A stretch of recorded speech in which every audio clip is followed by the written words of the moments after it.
अगर अब भी आपकी आंख ना खुले तो इसमें मेरी कोई ख़ता नहीं। मेरा काम यह है कि मैं आपको समझाऊं और आपको फैक्ट्स बताऊं, सच्चाई बताऊं। जो लोग कल तक जोलानी से उम्मीद कर रहे थे, नादान थे। गलती सबसे होती है, मुझसे भी होती है। ऐसे में आज आपको ये समझ लेना चाहिए कि नेतन्याहू और जोलानी एक हैं। ये मैं किसी एजेंडे के वजह से नहीं बोल रहा हूँ, मैं आपको फैक्ट यानी सबूत के साथ बोलूँगा। आपके पसंदीदा सीरिया के राष्ट्रपति जोलानी ने कट्टर यहूदी अखबार को, जिसका नाम द ज्यूश है, उस अखबार को इंटरव्यू दिया और उसमें साफ कहा इज़राइल और हमारा दुश्मन एक है। अल्लाह अकबर। अगर आप इस्लाम से थोड़ा करीब हैं, तारीख़ इस्लाम जानते हैं, तो आपको ये पता होना चाहिए कि जोलानी अगर फ़िलिस्तीन के साथ हैं तो वो ये नहीं बोल सकते थे, लेकिन ऐसा नहीं हुआ।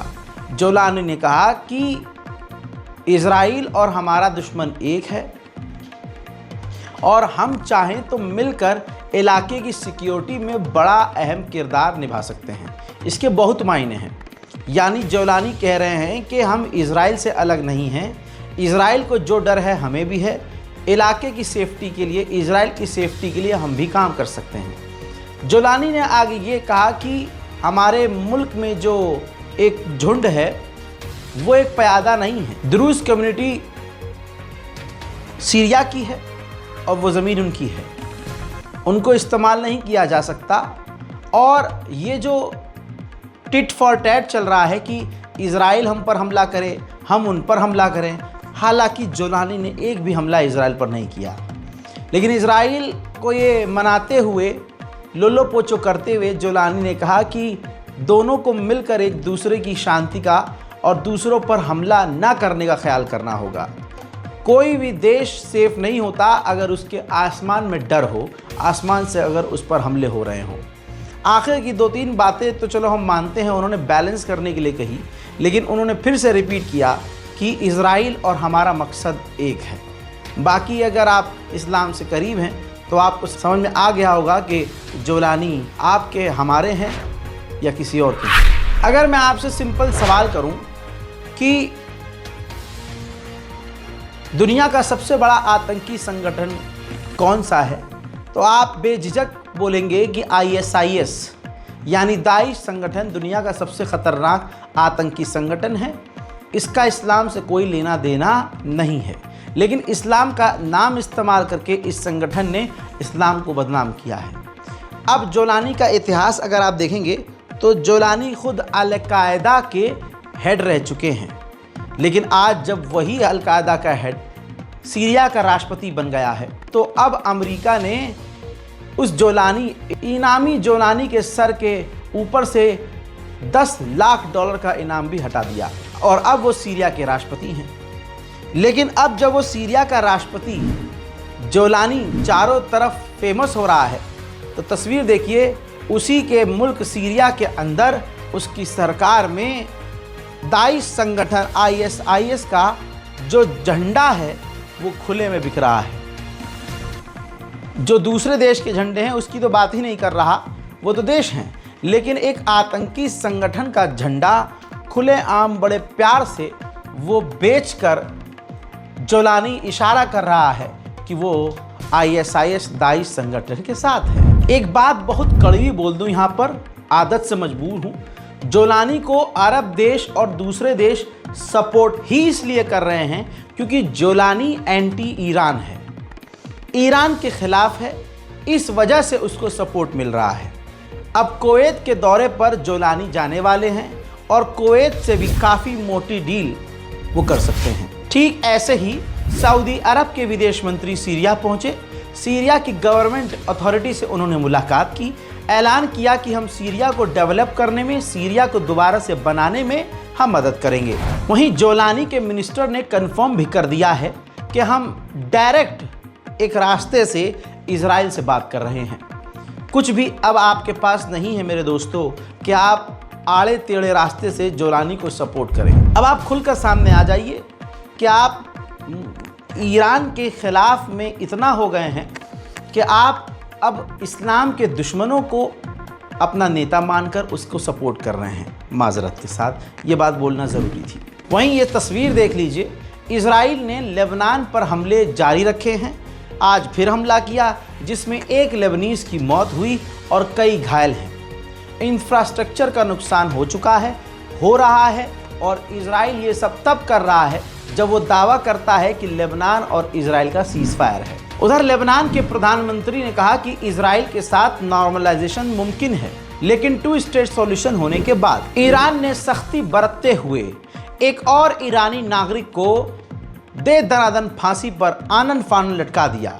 जैसे ही ईरान को ये सबूत मिला कि इस नागरिक ने इजराइल के कहने पर ईरान की जासूसी करके देश को खतरे में डाला, ईरान ने तुरंत उसे फांसी पर लटका दिया। उधर ईरान को जो ओमान के ज़रिए अमेरिका ने प्रपोज़ल भेजा है, पीछे से धमकी भी भेज दी है। कहा है कि ईरान अपनी अगर भलाई चाहता है तो हमारे दिए हुए प्रपोज़ल को एक्सेप्ट कर ले। हमास ने मांग की कि हमें सिर्फ 60 दिन की नहीं, हमें परमानेंट डील चाहिए, परमानेंट जंग बंद होनी चाहिए, सीज़ फायर हो जाए। अब टेम्परेरी सीज़ फायर के लिए इजराइल तैयार है, लेकिन उसका सीज़ फायर कैसा होता है आप समझ सकते हैं। कुत्ते के पिछवाड़े पर भरोसा कर लें कि गंदा नहीं होगा, लेकिन इजराइल साफ सुथरा हो ऐसा हो नहीं सकता। ऐसे में जब हमास ने मांग की कि नहीं सीज़ फायर हमें परमानेंट चाहिए, तो इजराइल का जो बाप है अमेरिका वो भड़क गया। अमेरिका भड़क कर कहने लगा कि यह डील अब हमास ख़राब कर रहा है। आइए अब गाज़ा की बात करें। गाज़ा की एक तरफ तस्वीर दिखा रहा हूँ, दूसरी तरफ गाज़ा की मदद के लिए जो हम अभियान चला रहे हैं उनके 2 स्कैनर और नीचे अकाउंट डिटेल शेयर कर रहा हूँ।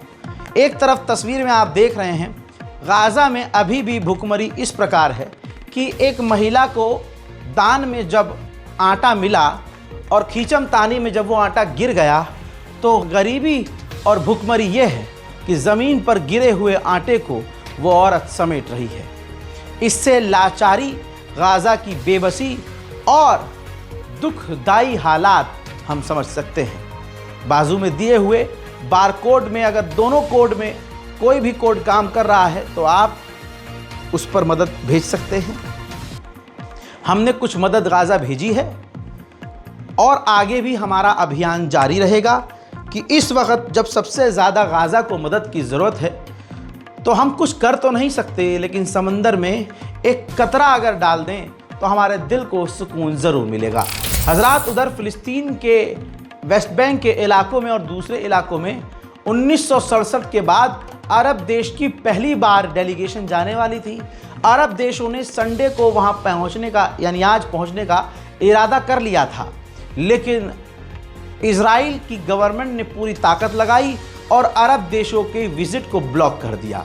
चोर की दाढ़ी में तिनका होता है, लेकिन यहाँ तो पूरी दाढ़ी ही तिनकों से भरी हुई है। अब दोस्तों, अरब देश भी नाराज़ हो गए और अरब देशों ने कहा कि ये इंटरनेशनल लॉ का उल्लंघन है जो इजराइल ने किया है और हमें ब्लॉक किया है, हमें आने नहीं दे रहा है।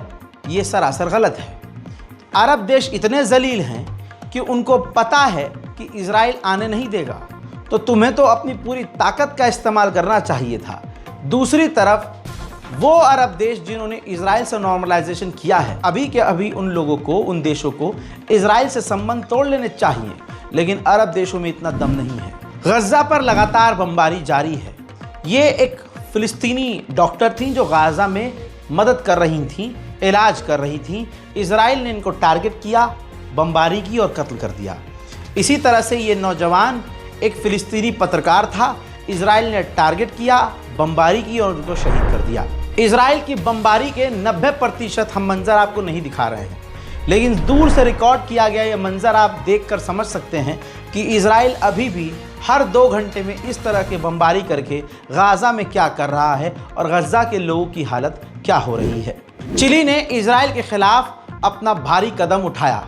चिली के प्रधानमंत्री ने इजराइल से संबंध तोड़े और जो इजराइल के अंदर उसकी अम्बेसी में, उसकी ही अम्बेसी के लिए जो अपनी फ़ौज तैनात करी थी चिली ने, उनको वापस बुला लिया, अधिकारियों को वापस बुला लिया, इजराइल के खिलाफ बयान दिया।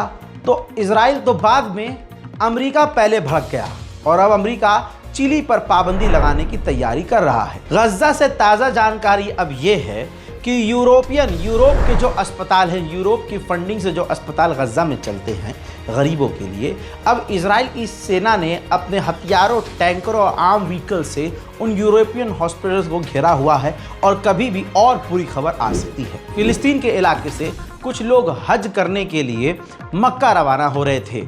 जिस गाड़ी में हाजी लोग सवार होकर मक्का की तरफ जा रहे थे, इजराइल की आर्म व्हीकल ने जानबूझकर आकर उनकी वैन को, उनके काफिले को टक्कर मार दी। इजराइल के जो सेटलर्स हैं वो अलग ही लेवल पर मुसलमानों को, फिलिस्तीनियों को टॉर्चर कर रहे हैं। ज़रा इस तस्वीर को देखिए। वेस्ट बैंक के इलाकों में घुसकर फिलिस्तीनियों को इजराइल का झंडा दिखाकर जला रहे हैं, चिढ़ा रहे हैं। लेकिन ख़ास बात नोटिस कीजिए, ये झंडा लेकर फिलिस्तीनियों को चढ़ा रहा है, ज़रा इसके मुंह पर देखिए। हैवानियत इजराइलियों की शक्लों पर, उनके बच्चों के चेहरों पर मासूमियत तक नज़र नहीं आती। छोटे छोटे बच्चे हैं लेकिन हराम के पिल्ले अलग से नज़र आते हैं। अगर आप ध्यान से देखेंगे तो इनकी माँ का साकिनाका इनके मुंह में ही नज़र आएगा। मन करता है इनके मुंह में मूत दिया जाए, लेकिन पेशाब भी इनके लिए पाक ही होगा। जैसे इनके भाई यहाँ भारत में हैं जिनके लिए पेशाब नहीं, उनके लिए तो वो बड़ी करामत की चीज़ होती है। इन इजरायली बच्चों को ध्यान से देखिए, किसी बच्चे के चेहरे पर, यहाँ तक कि ये लंबू सिंह जो आपको नज़र आएगा, एक लंबा सा व्यक्ति जो किसी चीज़ पर चढ़ा हुआ है, ऐसा व्यक्ति भी चाहे जवान हो, बच्चा हो, बूढ़ा हो, किसी के चेहरे पर मासूमियत नज़र नहीं आएगी। ये आले यहूद के अंदर ख़ास क्वालिटी है। अल अक्सा के तरफ इशारा करने वाले एक बोर्ड को, ये तस्वीर देखिए, एक बोर्ड पर उन्होंने एक बैतुल मुक़द्दस की तरफ एक और बोर्ड लगाया और उस पर लिख दिया थर्ड टेम्पल, यानी बैतुल मुक़द्दस पर कब्ज़ा करने की लगातार कोशिश आगे बढ़ रही है। 4000 से ज़्यादा परिवारों को फ़िलिस्तीन के वेस्ट बैंक से निकाल दिया है और लगभग 12000 फिलिस्तीनी लोगों को वेस्ट बैंक से किडनैप इजराइल कर चुका है। अमेरिका की MIT यूनिवर्सिटी, जिसके बारे में मैं कल बताया था, मेघा, ये लड़की आपको याद होगी, पूरी स्क्रीन पर तस्वीर दिखा रहा हूँ, पहचान लीजिए हिंदुस्तान की शेरनी को, जिसका इस्लाम से कोई लेना देना नहीं है, जिसका धर्म हिंदू है। ये MIT की टॉपर थी, 2025 की प्रेसिडेंट थी और इसने ग्रेजुएशन स्पीच में फिलिस्तीन का साथ दिया और इजराइल का विरोध किया। इसके बाद 24 घंटे के अंदर क्या हुआ, MIT यूनिवर्सिटी ने अपनी टॉपर को ही अपने कॉलेज से ब्लॉक कर दिया और इनके वालिदैन को भी ब्लॉक कर दिया। हालांकि ब्लॉक करने का कोई फ़ायदा नहीं है क्योंकि ग्रेजुएशन उनकी कंप्लीट हो चुकी थी। लेकिन इजराइल के समर्थन में अमेरिकी MIT यूनिवर्सिटी का ये कदम आपको बताना और दिखाना ज़रूरी था। अब मेघा नाम की ये शेरनी, जिसने ग्रेजुएशन कर ली है, फ़िलिस्तीन को सपोर्ट किया है, इनके परिवार वालों से मेरी अपील ये है कि इंडिया ना आए, क्योंकि भारत में हिंदू समुदाय के ऐसे लोग मौजूद हैं जो सरकार के सामने, प्रशासन के सामने आपकी बेटी का गला रेत सकते हैं, सिर्फ इस वजह से क्योंकि इन्होंने फ़िलिस्तीन का, गरीबों का, मरने वाले, भूख से तड़प तड़प कर मरने वाले बच्चों का समर्थन किया। अमेरिकी प्राइवेट कंपनी, ये तस्वीर देखिए, जो खाना और मदद बांट रही है, उसमें 25 से 30 लोग मारे गए हैं। लेकिन फिर भी ये देखिए, भुखमरी से हाल ये है कि गाज़ा के इलाकों में अमेरिकी कंपनियां जब मदद बांट रही हैं तो हज़ारों और लाखों की भीड़ इकट्ठा हो रही है। हम यही कहेंगे, जैसे वहाँ प्राइवेट ऑर्गेनाइजेशंस दुनिया भर से फंडिंग लेकर छोटी छोटी मदद बांट रही है, सभी को कोशिश करनी चाहिए कि गाज़ा के अंदर जैसे तैसे मदद भेजें। आप डायरेक्ट भेज सकते हैं तो सोर्स तलाश कीजिए और डायरेक्ट मदद भेजिए, नहीं तो ऐसे लोगों को तलाश कीजिए जिन्होंने मदद भेजी है और जो भेज रहे हैं। उनमें से कहीं ना कहीं हमारी टीम भी है जो काम कर रही है। आज जब एक हफ्ते से मैं देख रहा हूँ कि लोग ये शिकायत कर रहे हैं, ईमेल कर रहे हैं, कमेंट कर रहे हैं कि रज़ा भाई बारकोड काम नहीं कर रहा है, हम नहीं भेज पा रहे हैं, इस वजह से हमने 2 बारकोड लगाए हैं। देखिए क्या होता है, 24 घंटे की एक लिमिट होती है। अब प्यार करने वाले गाज़ा से गरीब घर के लोग भी हैं, जिस व्यक्ति की 10,000 रुपये तनख्वाह है वो भी सोच रहा है कि 100 रुपया 50 रुपये में भेज दूं। अब ये 100, 50, 10 रुपये, 150 रुपये, 10 रुपये ऐसे करके बार बार यूपीआई करने वाले लोग बहुत हैं, तो 24 घंटे की लिमिट जो है रीच हो जाती है और चंदा भी इतना नहीं आता है। इस वजह से ये होता है कि बारकोड काम नहीं करता है, लेकिन 24 घंटे के बाद या 48 घंटे के भीतर वो दोबारा से काम कर लेता है। फिर भी आपकी आसानी के लिए 2 बारकोड हमने प्रोवाइड किए हैं। थोड़ा पढ़े लिखे होंगे आप, टेक्निकल नॉलेज होगी, तो बैंक अकाउंट डिटेल आपको नीचे दिख रही होगी। बैंक अकाउंट में डायरेक्ट भी आप मदद भेज सकते हैं, जैसा और भी लोगों ने मदद भेजी है बारकोड काम ना करने के बावजूद। अब अमेरिका की कंपनी जो मदद बांट रही है वो एक जाल है। मैं 4 दिन पहले से बता रहा हूँ, इसीलिए कोशिश कर रहा हूँ कि हम लोग मदद भेजें गाज़ा के अंदर और दूसरे लोग गाज़ा के अंदर मदद भेजें, ताकि अमेरिकी कंपनियों की ये मोहताज न बने गाज़ा की कौम। अब जब मदद बांटी जा रही थी उसी अमेरिका की कंपनियों के द्वारा, इजराइल की सेना ने फायरिंग कर दी, भगदड़ मच गई। भगदड़ में सैकड़ों घायल हुए और 2 फिलिस्तीनियों की शहादत हो गई। अब जो गाज़ा के अंदर मदद के ट्रक जैसे तैसे पहुँचे, तो फिलिस्तीन के भूखे, गाज़ा के भूखे लोगों ने मजबूरन, क्योंकि भाई जो 15 दिन से भूखा वो क्या करेगा, पेट के लिए आदमी क्या नहीं करता, ट्रकों को लूटना शुरू कर दिया। भूखे सब हैं, अब देखना यह है कि हत्थे किसके क्या आता है, तो हालात तो ऐसे बनेंगे। इन सब का जिम्मेदार इजराइल है।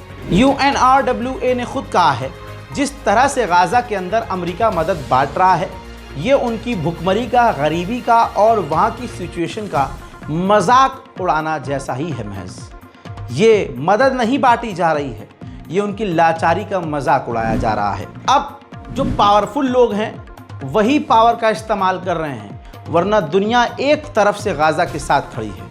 अमेरिका के अंदर मैच हो रहा था, मैच के दौरान अमेरिकी नॉन मुस्लिम लोगों ने हाथ पे बैनर पकड़ा है, स्टॉप जेनोसाइड इन गाज़ा, गाज़ा के अंदर कत्लेआम बंद करो। स्पेन का एक शहर बार्सिलोना, हॉलीवुड फिल्मों में ये शहर ज़रूर दिखाया जाता है। इस बार्सिलोना ने इजराइल के साथ, तेल अवीव के साथ जो फ्रेंडशिप एग्रीमेंट किया था उसको तोड़ दिया है। ब्रिटेन का ये विदेश मंत्री है जो किसी जगह खड़ा होकर बयान दे रहा था, चलते चलते एक्टिविस्ट लोगों ने इससे 4 सवाल किए और फिर इसको कहा शेम ऑन यू, शर्म आनी चाहिए। कालियों को शर्म आने के बजाय अपने सफ़ेद दांत दिखाता हुआ वापस चला गया। Will you stop arming Israel? F-35 fighter jet parts produced in the UK are being used to bomb Palestinians. Over 100,000 people in Gaza have died. Will you... No, it's a question. Answer. David Lammy, can you answer me? Will you stop arming Israel? Just 8% of arms export licenses have been suspended. The UK are running spy surveillance planes over Gaza, sharing that intelligence with the IDF. Will you stop this? अमेरिकी विपक्ष की party के senator ने मांग की है कि America को तुरंत इजराइल को हथियार देना बंद कर देना चाहिए, क्योंकि इसका कोई जस्टिफिकेशन ही नहीं है कि इजराइल ने इतने सिविलियंस मार दिए और उसके बाद भी अमेरिका ने उसको हथियार देना जारी रखा। हार्वर्ड यूनिवर्सिटी को पूरी तरह से ट्रंप ने बर्बाद किया हुआ है। फिलिस्तीन के समर्थन में हार्वर्ड यूनिवर्सिटी नहीं था, लेकिन हार्वर्ड यूनिवर्सिटी के अंदर हार्वर्ड यूनिवर्सिटी के छात्रों ने प्रदर्शन किए हैं फिलिस्तीन के लिए। इस वजह से डोनाल्ड ट्रंप किलसा हुआ था, तमाम मदद को रोका गया। इसके बावजूद जब वहाँ सेरेमनी, ग्रेजुएशन सेरेमनी हो रही थी, ज़रा इन तस्वीरों को देखिए, तो सैकड़ों छात्रों ने फिर से फ़िलिस्तीन के लिए बैनर दिखाया, फ़िलिस्तीन के लिए आवाज़ बुलंद की, फ़िलिस्तीन और गाज़ा के लिए अपनी आवाज़ बुलंद करते हुए एहतजाज किया। ये तमाम प्रदर्शनकारी आपकी आंखों के सामने हैं, दर्जनों लोगों की वीडियो है। अब इजराइल के डिफेंस मिनिस्टर ने भी हमास को धमकी दी है कि अमेरिका ने जो प्रपोजल दिया है उसको कबूल करो, वरना हम तुम्हें बर्बाद कर देंगे। एक बच्चा जिसके 9 भाई बहन मारे गए, इटली ने अब कहा है कि हम उस बच्चे को रिसीव करने को, गोद लेने को, उसका इलाज करने को, उसकी पूरी जिम्मेदारी लेने को हम तैयार हैं। मेरे दोस्तों, यमन ने सबसे बड़ी धमकी दी है।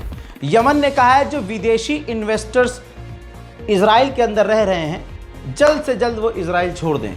ये एक इशारा है कि अब यमन इजराइल के अंदर बड़े हमले करेगा। हजरात, मिडिल ईस्ट डिटेल रिपोर्ट में इतना ही। इन दोनों बारकोड का इस्तेमाल करके गाज़ा और फ़िलिस्तीन की मदद के लिए आगे आइए और जो भी बन पड़ता है कोशिश कीजिए कि हम गाज़ा फ़िलिस्तीन की मदद करें। इस रिपोर्ट को शेयर कीजिए, अपनी दुआओं में गाज़ा फ़िलिस्तीन को याद रखिए और इस रिपोर्ट को शेयर ज़रूर कीजिए। मैं हूं रज़ा और आप देख रहे थे रज़ाग्राफी अनस्क्रिप्टेड। जय हिंद।